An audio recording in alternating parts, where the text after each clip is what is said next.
In 2009, I was just a 6-year-old, and I would have never expected to be given the gift of Call of Duty Zombies. It has become one of my favorite games of all time, and I can't get enough of it. With the amount of memorabilia I've bought and created over the years, it's no surprise that I am obsessed with it. So today, I want to walk you guys through one of the best stories in gaming and one of my favorites. So come with me as we walk into the Aether and explore the realms of Call of Duty Zombies.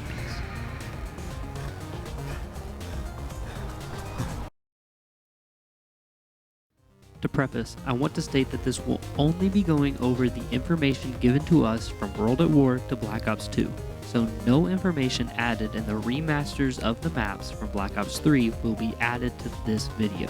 This will only be going over the story given to us from World at War to Black Ops 2, so without further ado, let's get into it. Before we even hop into the first map and start slaying some zombies in Nacht der Untoten, we get a lot of prerequisite information from the audio logs and the chunk writings around the different maps in the game. The first bit of information you'll need to know about the zombie storyline to really start understanding it is Group 935. They were a scientific organization founded between World War I and World War II by Dr. Ludwig Maxis. Their goal was the advancement of the human condition through scientific understanding and technology. However, the Nazi oversight during World War II, they shifted their development toward weapons and technology for the Germans, such as teleporters and raising the undead. Gentlemen, allow me to take this opportunity to welcome you to Group 935. This is a prestigious moment in the history of our race. You represent the future of technological advancement. You are the pioneers of human discovery. In your hands lies the destiny of mankind. In our hands is a great power, and with that power comes a price. You have volunteered to be part of this great experiment, and with that decision comes the responsibility of absolute secrecy. No one is to know what you do, where you work, what our research has uncovered, or what our purpose will be. You will have no further contact with your governments or with your families. Your decision to fully dedicate your lives to Group 935 is absolute. In your lockers, you will find your Field Ops Manual, which will direct you should our manifesto get compromised. We cannot afford to let this power fall into the wrong hands, and therefore the Field Ops Manual should be considered your Bible. Make your preparations now. A new dawn is beginning for mankind. They operated mainly out of the Der Riese facility when they started, which stands for The Giant, a massive research facility in Lower Silesia near Breslau, Germany. Arguably more important than Group 935 is what their research was centered around, Element 115. It was supposedly found by Group 935 in the meteorite impact from the Tunguska event, and later found in other locations. Using Element 115, Group 935 were able to make many scientific advancements, including weapons and drinks. Yes, that's right, drinks. The original Perca-Colas were made by Group 935, including Quick Revive, Double Tap, Speed Cola, and Juggernog.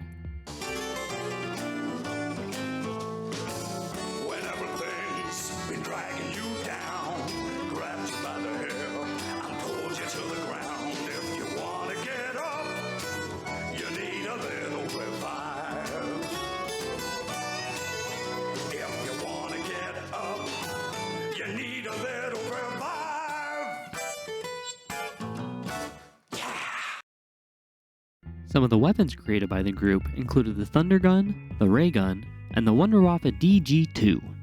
Richthofen was one of the best scientists at Group 935, but his exposure to all the Element 115 caused him to grow insane. Over the course of the years, he would become more unstable and secretly begin his own experience behind Maxis' back, which eventually led to the matter transference device, or the teleporter. But this This is not the crucial experiments that you are supposed to be working on. With all due respect, Dr. Maxis, this is a breakthrough of unimaginable proportions. What? That you moved a walnut a few feet? Yes, Edward. We will improve the human condition by revolutionizing the walnut industry. I can see it now. Edward's walnut delivery. Don't be obtuse. How dare you call me that? We are at war, Edward. I will admit that there is promise here. But until this war is won... Correct me if I'm wrong, Dr. Maxis, but Group 935 is a research organization. What was the motto? To improve the human condition? What business of ours is this war? Fine, Dr. Richtofen. I will let you in on a little administrative secret. We are finalizing a deal with the Nazi Party. We need funding. We need equipment. They need new weapons. Chances are this war will end soon with a treaty or two, and we will be in a much better position to help the world. Are you certain this won't cause massive defections? We have scientists from all over the world working with us. That is why it is with the utmost confidence that I share this with you. No one will know of this. This is simply the breaking of an egg to make an omelet. Think of the tactical advantage we would have. Think of the cost. Think of the time. We can provide the Nazis technical expertise in various areas without putting all our eggs in your walnut basket. Good day, Edward, and get back to your real work.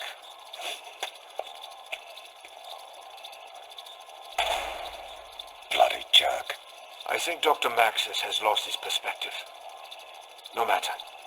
We'll do this on our own and publish the findings before he has a chance to. You're not suggesting that Dr. Maxis would steal this technology and perfect it without us, are you? I would by no means discourage that thought. Great scientists must stick together and achieve great science. We've got a couple more characters to introduce before jumping into the main story of the maps, including the daughter of Ludwig Maxis, Samantha Maxis. She, at the beginning of the story, doesn't play a super important role, just mainly annoying Richtofen, but by the end of the story, she will play an absolutely critical one. Another character we haven't introduced yet is one of my favorites, Dr. Schuster.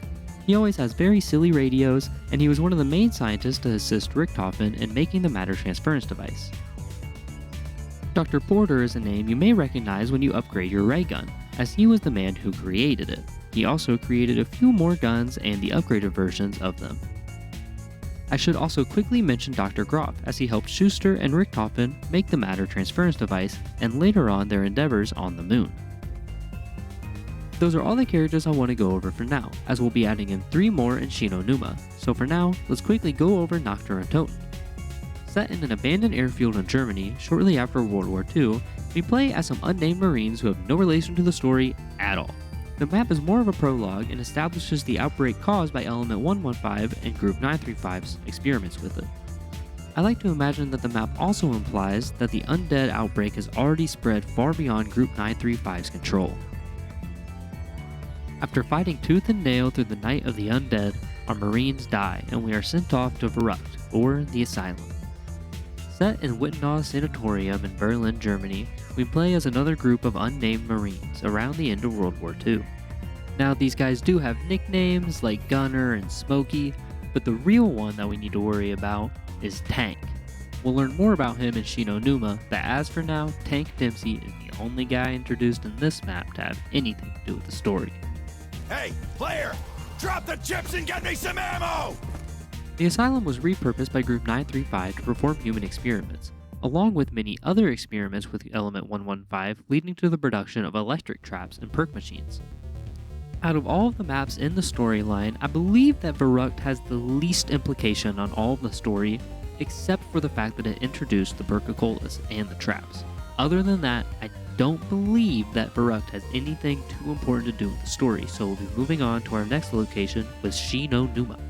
Shi No Numa takes place at a Japanese swamp outpost in the Pacific, ran by Division 9. Division 9 is kinda like Group 935, but Japanese. For any of you who already know the extent of Division 9's lore, don't worry, we will be going over it when we get to our video about Black Ops 3. Here, our iconic crew finally makes their debut. Tank Dempsey, Nikolai Belinsky, and Takeo Masaki were all test subject of Edward Richtofen's. Each of them were experimented on with Element 115, and they all had different reactions to the experiments. Hank Dempsey's will seemed to grow when injected with the serum. Nikolai Belinsky would only react when the serum was mixed with vodka. And Takeo Masaki seemed to grow completely silent, only speaking in old Japanese proverbs.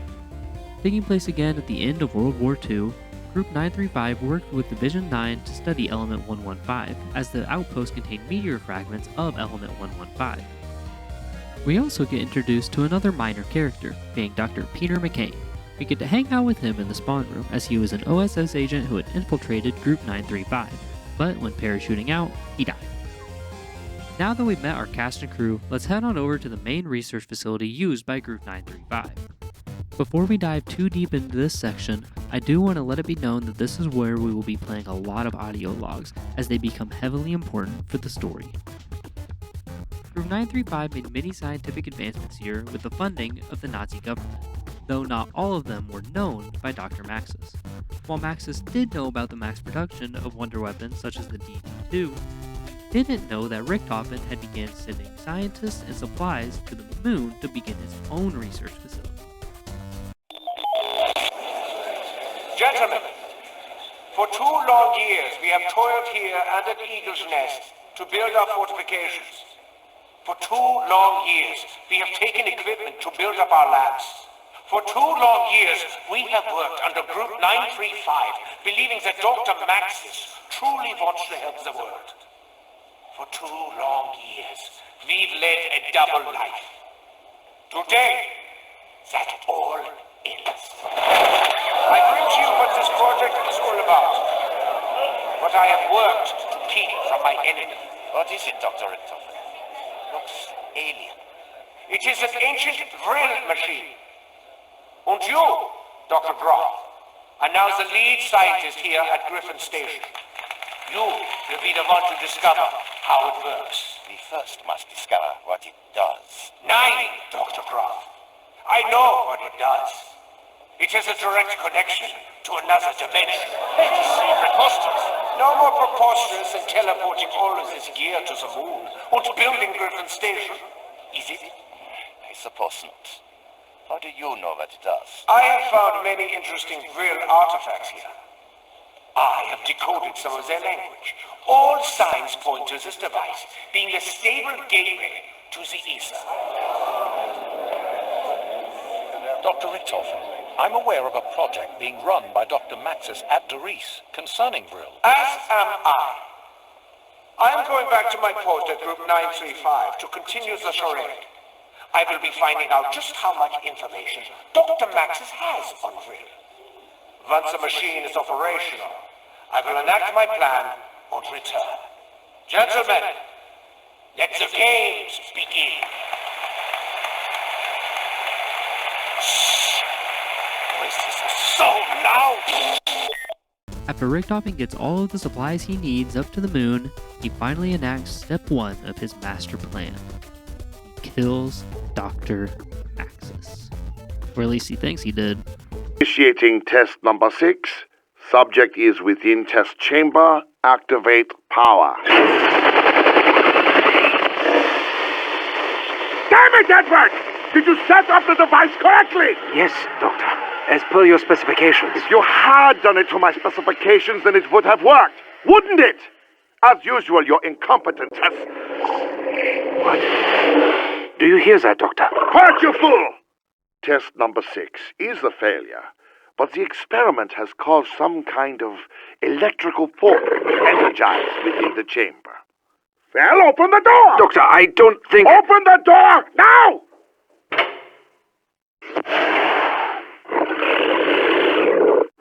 Daddy, what are you doing with Flossie? Damn it, Samantha, I told you never to come in here. Edward, get her out of here. Yes, Doctor. What's wrong with her? Daddy, what did you do? Flossie! Come back here, Samantha! Stop her! Easy. Come here, Samantha. Good girl, Flossie. Gently, Samantha. That's not Flossie anymore. We must get out of here. What? Edward, what are you doing? Open the door! Edward, open this door now!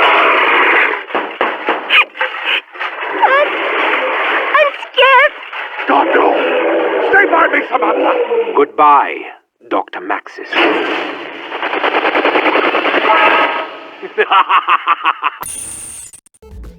Richtofen laughs maniacally, thinking he has finally gotten rid of his problems, teleporting Maxis and his daughter away. However, Dr. Maxis got trapped in the Aether and began to learn how to merge with technology. His daughter, however, got teleported to the moon. She ran throughout Griffin Station, the name that Dr. Richtofen gave to the moon facility, and she came across the MPD. Mr. Schuster, report. The tanks are full and the shields are down. The machine is humming nicely. Good. And what of the shipment? Most are buried outside of the base. The live ones we've sent back to Kustva Postum. Excellent. There's nothing left but to wait for Dr. Richtofen's return. Perhaps this is a good time to work on my low-gravity putting in the biodome. Yes, a little leisure time would. Intruder detected. Receiving bay. This is not a Security, report. This is not What? Can you repeat? She's coming right toward them. Get her! Get back here! Nay, do not let her! Damn it! Dr. Schuster, find a way to get her out of the pyramid. I will contact Edward and let him know there has been an incident. How did she end up there? No matter. I know what must be done. In the meantime, see if you can find Dr. Maxis. Perhaps he can talk some sense into her. Did you not deal with him already? Yes. And if the child ended up there, then Maxis must be somewhere too. Find him. How do you propose? Dr. Groth, I cannot do everything for you.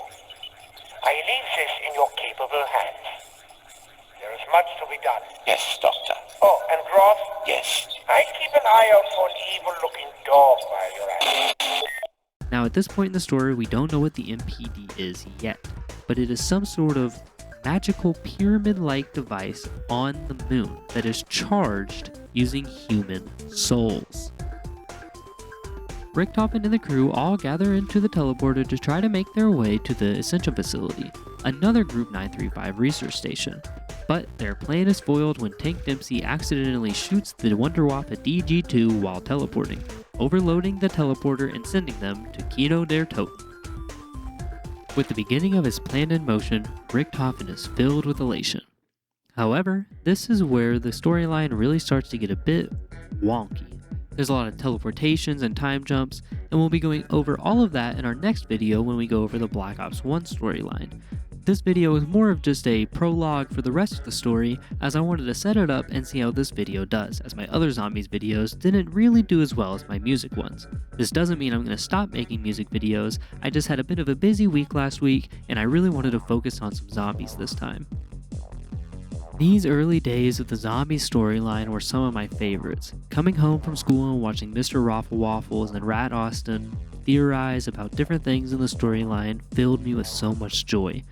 I think one of the reasons that the new zombies games don't do as well is because not many people are invested in the story. There are so many theory videos going around back in the day, and there aren't really as many now. That's a topic for another time though. Thank you guys all for watching this video about the zombie storyline, as it is, as I mentioned before, one of my favorite things in the world. I intend to make a video about Black Ops 1 and 2 no matter how this video does, but I do want them to do well for me to want to make a video about the Black Ops 3 storyline, as it gets way more convoluted, and there's been a lot of stuff that's come out recently with the solving of the super Easter egg with all the John D stuff, and it's just a lot, so we're not going to be going over all of that right now. If you guys think that this was a good breakdown of the early days of the zombie storyline, please let me know with a like and a quick comment. Thank you all for watching, and I'll see you guys with the next one. See ya!